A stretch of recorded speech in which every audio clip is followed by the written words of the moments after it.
അത് നമ്മളിപ്പം എല്ലാവരും കൂടെ റോഡിൽ പാർട്ടി പരിപാടി കൊടികെട്ടും കാര്യങ്ങളായിട്ട് നിൽക്കുന്ന സമയത്തായിരുന്നു ഇങ്ങനെ ഒരു സൗണ്ട് കേട്ടതും ഒത്തിരി പുക ഉണ്ടായതും നമ്മൾ കാണുന്നത്.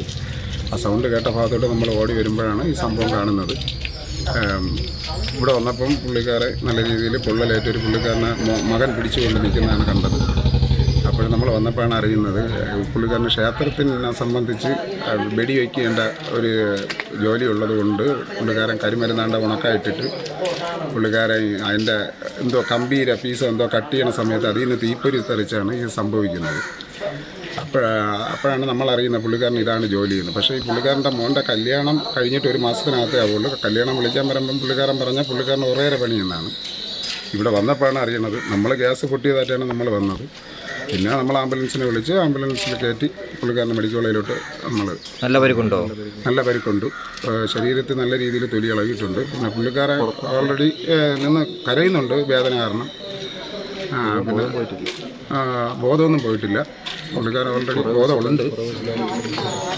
പ്രവേശിതാണ്. പുള്ളിക്കാരൻ്റെ വീട്ടിൻ്റെ അടുത്താണ് എൻ്റെ വീട്.